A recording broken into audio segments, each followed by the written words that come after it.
This is a simple, beautiful transformation, quick. So I have this beautiful little, simple, very primitive farmhouse slab style plank bench.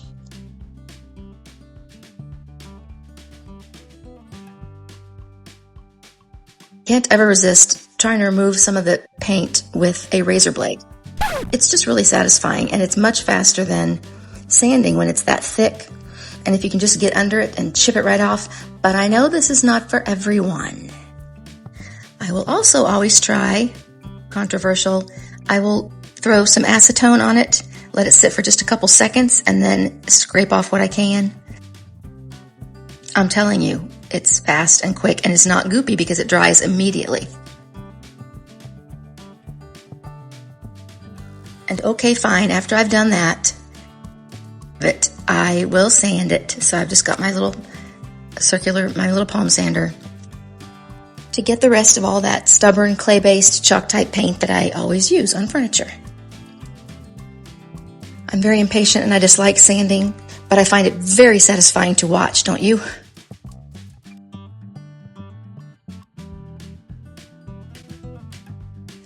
Here's the fun part.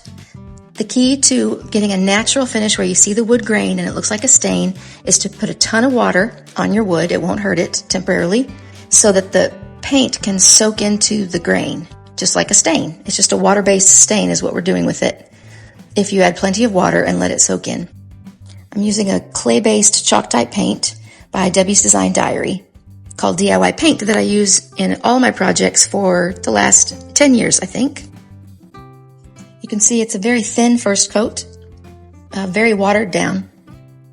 And you can see how the wood is beautiful, and then until you get it wet, and then out comes that orange oak. And I know many people love it, and I think that's wonderful, but the orange just does not do it for me anymore. And I want it just a tiny bit cooler and a little more beigey, a little bit brownish. I forgot to mention the color I was using for that first coat is called Faded Burlap, and it's really a burlappy color. But I discovered that it was too light. It was just too light for what I wanted. I did want a little bit more brown in there.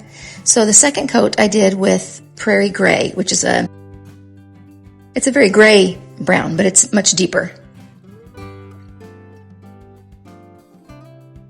There are a few places where I left the faint green there. One, because I'm lazy. Two, it does look like a nice little aged patina in some places.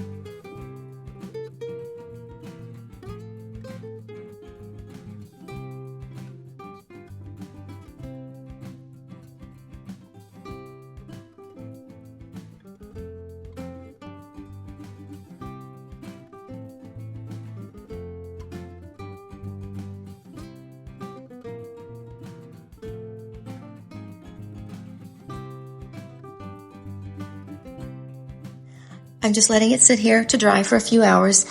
And what's interesting is you can see how the clay is visible as it dries. Right now it looks very uneven, but when we seal it, it won't look that way. I just think it's fascinating to see the areas that dry and then how it brings out the wood grain. Only it looks like you've made a mold of it almost.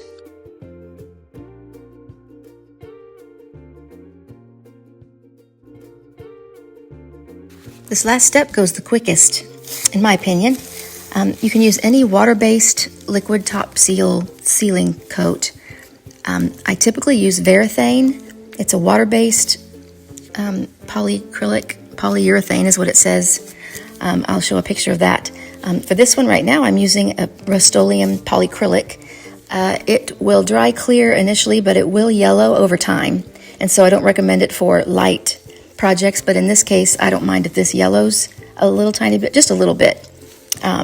On this bench, we'll just make it a little warmer.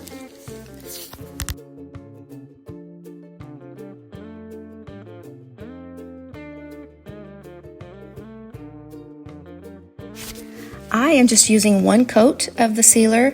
I know many people will put 2 or even 3 coats on. If you do that, you want to sand just lightly in between the coats. I'm just doing one, even though it's going to sit out on my front porch. But 2 coats would certainly not be a bad thing.